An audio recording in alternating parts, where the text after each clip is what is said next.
प्रणाम सब गोटे के। हम शालिनी झा अहाँ सबके बीच उपस्थित छी एकटा सोहर लऽ कऽ। तऽ सुनू अहाँ सब। और ई सोहर जे छै से दुनू गोटे के बात संवाद छनि, जे केओ कहै छथिन जे अहाँके बहिन के नहि बजायब, तऽ एकटा कहै छथिन जे अहाँके नैहर नहि हम खबर देब। तऽ सुनू अहाँ सब, ई बात संवाद बहुत सुंदर छै एकर भाव। तऽ सुनू अहाँ सब। धन्यवाद। आरे आरे कागा सगुनिया सगुन नौत खबर। आरे आरे कागा सगुनिया सगुन नौत खबर। कागर मोर घर उचित कल्याण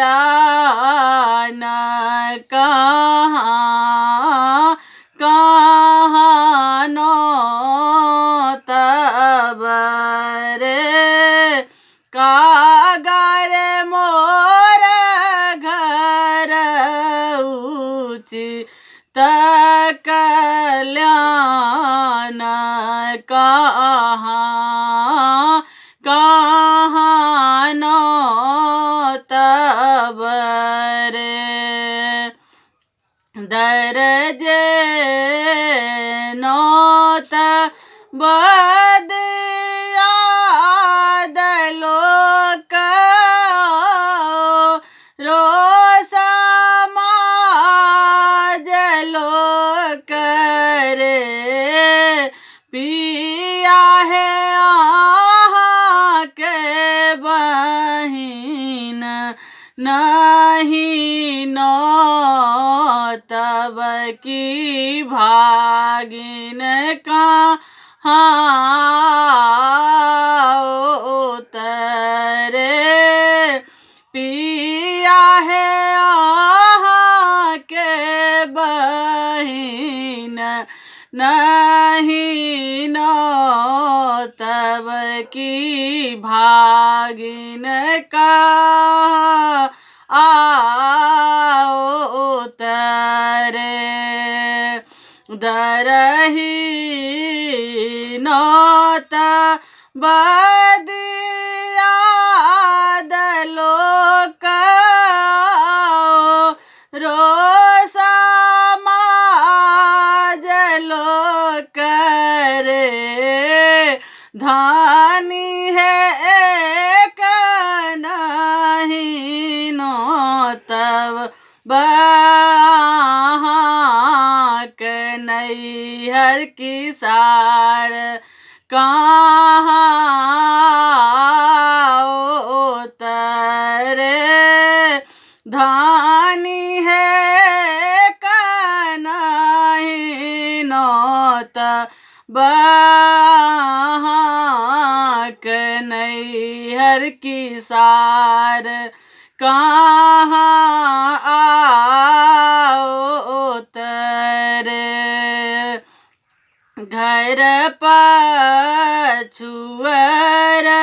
बामे नौआ की तो है मोरा हित बंधुरे। नौआ रे झटपट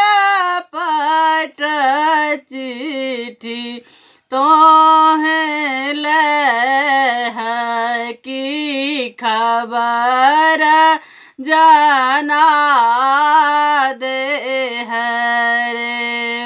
हाथी चढ़ल भैया अब थिन आरो भतीजबा अब थिन दूनू संग रे।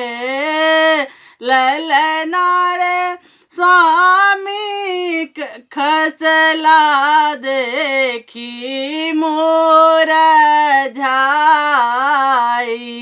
कि सार को ना जानल रे। पियर वस्त्र झमकाबिते आवथि सीता मन रखित रे। ललना रे पियवा के देखल मोर झायल किया ओरो मुसुकी चलू रे। ललना रे पियवा के देखल मोर झाए किया ओरो मुसुकी चलू रे।